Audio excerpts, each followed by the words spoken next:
మరి గురుగారు చెప్పండి, రత్నము ధరిస్తే సమస్యలు పూర్తిగా తగ్గిపోతాయా లేకపోతే వాటి తీవ్రత తగ్గుతుందా? రత్నం ఎందుకు ధరించాలి? ఇక్కడ ఇప్పుడు ఒక ఎగ్జాంపుల్ చూసామండి. రత్నధారణ చేసి సమస్య పరిష్కారం అవుతుంది మనం చెప్పడానికి అవకాశం లేదండి. గ్రహాల అనుకూలత లేనప్పుడు ఇది ఒక ఎండాకాలంలో ఏసీ వేసుకున్నట్టుగా ఉపయోగపడుతున్నాను. అంటే ఏంటంటే ఆ వేడి తగ్గడానికి అవకాశం కలుగుతుంది. అంటే కష్టం అనేది మనకు తెలియకుండా కర్మానుసారం కష్టాన్ని అనుభవించాలి. కష్టం తెలియకుండా కష్టాలను దాటుకుపోవడమే మన యోగం అన్నమాట. మనం చూస్తుంటాం, మనం ఎన్నో దాటుతున్నప్పుడు అంటే కొన్ని ఇబ్బందికరమైన స్థితులను దాటుతున్నాం మన ప్రయాణాల్లో.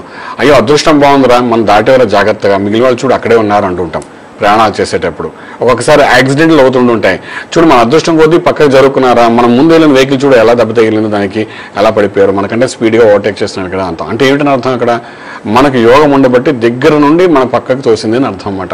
ఇవన్నీ మన కర్మ సిద్ధాంతాలు, మన భారత భూమిలో పుట్టాం కాబట్టి ఇటువంటి ఆలోచన ఏం జరిగినా మనం మంచిగా అనుకుంటాం కాబట్టి అలా అనుకుంటూ మనం ముందుకు వెళ్ళిపోతుంటాం. సో ఆ విధంగా రత్నధారణ చేసినప్పుడు కానీ మంత్రశాస్త్రం చేసేటప్పుడు కానీ మీకు తెలియకుండా ఆటోమేటిక్గా శరీరంలో గుండెకాయ ఏ విధంగా పనిచేస్తుంది, కిడ్నీస్ ఏ విధంగా పనిచేస్తున్నాయి, అదేవిధంగా మీ యొక్క ప్రతి భాగము శరీరంలో ఏ విధంగా పనిచేస్తుంది మీకు తెలియ, మిమ్మల్ని అడిగి పనిచేయండి అవి విను. అదేవిధంగా మన మంత్రం కూడా శరీరంలో ఉన్న ప్రతి ఒక్క భాగాన్ని సర్వీసింగ్ చేస్తుంటుండండి. మీకు తెలియకుండానే చేస్తుంటుంది. మీరు మంత్రం ఒకటే చదువుతారు కానీ లోపల శరీరాన్ని అంతటినీ సర్వీసింగ్ చేస్తుంటారు. అదేవిధంగా రత్నం గురించి మేడం గారు అడిగారు ప్రత్యేకించి.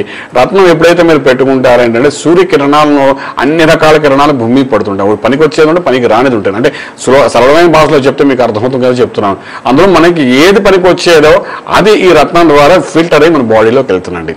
అంత అద్భుతమైన శక్తి సరైన రత్నానికి ఉంది. అందుకోసం రత్నం తీసుకునేటప్పుడు క్లారిఫికేషన్ తీసుకుని జ్యోతిష్యుల ద్వారా అండర్లైన్ చేసుకోండి జాగ్రత్తగా.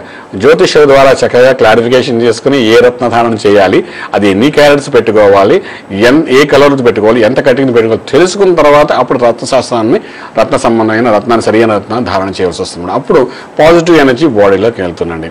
వెళ్ళినప్పుడు ఏంటంటే మన శరీరంలో రుగ్మతులు ఏదైతే మంత్రం తీస్తుందో ఇది యోగాన్ని ఎప్పుడైతే పెంచుతుందో అప్పుడు శరీరంలో తత్వం మారుతుంది, ఆలోచన విధానం మారుతుంది. మనం ఒక మంచి ఆలోచనతో ముందుకు వెళ్ళడానికి ప్రయత్నిస్తాం. సమాజానికి ఉపయోగపడే వ్యక్తిగా ముందుకు వెళ్ళడానికి అవకాశం ఉంటుంది మేడం. ఇలా ఎన్నో విషయాల నుండి జ్యోతిషాస్త్రాన్ని, జ్యోతిష్యమే మనిషి జీవన విధానాన్ని అంతటే మారుస్తుంది.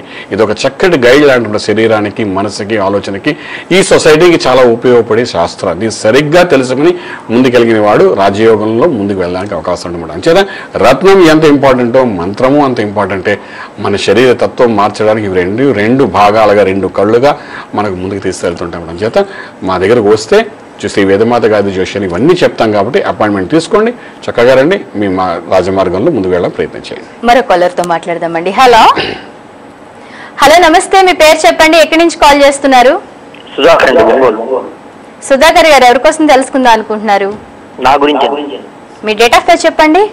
24th November 1989. టైం చెప్పండి. 1:30 AM. 1:30 AM అంటే 24th ఎర్లీ మార్నింగ్ అండి? అవును మేడం. ఓకే, ఎక్కడ పుట్టారు? ఏ జిల్లా? ఒంగోలు. ఏం తెలుసుకుందాం అనుకుంటున్నారు సుధాకర్ గారు? వివాహం ఎప్పటిలోగా అవుతుంది, అలాగే భవిష్యత్తు గురించి తెలుసుకున్నాను. ఓకే, ఇప్పుడు ఏం చేస్తున్నారు సుధాకర్ గారు మీరు? నేను మెడికల్ ఫీల్డ్ లో ఉన్నారా? మీరు ఇప్పుడు హస్త నక్షత్రం అయిందండి, కన్యా రాశి అయింది, లగ్నం చూస్తే సింహ లగ్నం అయింది. ప్రస్తుతానికి రాహు దశలో అంతర్దశలో మీకేంటే సుమారుగా శుక్రుడి యొక్క ప్రభావం కనబడుతుంది. రాహు అంతర్దశ శుక్రుల్లో వివాహం జరగాలి. ఇది 2015 జూన్ 29 లోపల కనబడుతుందండి. అంచెల వివాహం అయితే జరిగిపోతుంది. అది మొదటి పాయింట్. రెండో పాయింట్, మీకు ఒక అదృష్టకరమైన మాట ఏంటంటే ఏళ్ళనాడు శని ప్రభావం ఇప్పుడే తగ్గిందండి మీకు. అంటే మన నవంబర్ 2 నుండి ఏళ్ళనాడు శని పూర్తిగా తగ్గిపోయింది.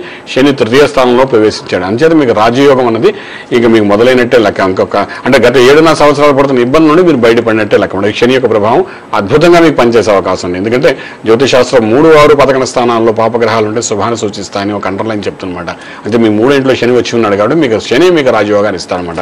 ఇది రెండో పాయింట్ అయిపోయింది. ఇంకా మూడో విషయానికి వచ్చినప్పుడు అంటే శుక్రుడు అన్నవాడు అన్ని రకాల యోగాలు ఇచ్చినప్పటికీ, ఇక్కడ శని అన్నవాడు మీ రాజమార్గంలో తీసుకెళ్ళినప్పటికీ, ఇక్కడ ఒక శని కుజు అన్నవాడు మీకు కుటుంబ స్థానంలో కూర్చోవడం చిన్న పిసర దోషంగా ఉంది. కాబట్టి సుబ్రహ్మణ్యేశ్వర స్వామి యొక్క ఆరాధన చేసుకుని సూర్య సంబంధమైన కెంపును ఒక రత్నాన్ని ఉంగరం వేలు పెట్టుకోవడం ప్రయత్నించండి.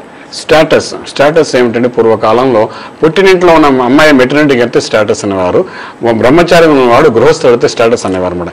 అటువంటి స్టేటస్ యోగాన్ని మీకు జీవితంలో ఇచ్చేదంటే రవి మాట. అంటే రవి సంబంధం కెంపు పెట్టుకొని సూర్య ఆరాధన చేయండి, అద్భుతమైన ఫలితాలు మీకు ఉంటాయని చెప్పగలుగుతామండి. పూర్తి వివరాలకు సంప్రదించండి Shri Vedamata Gayatri Jyotishalayam, Brahmashri Manta Suryanarayana Sharma, lake view apartment, 4th floor, Chitrapuri colony, Khajaguda. Delhi public school ప్రక్కన, నానక్రామ్గూడ, హైదరాబాద్ 5,08,000. Phone numbers 8855559147, 8855559148, 9963267500, 9396772133.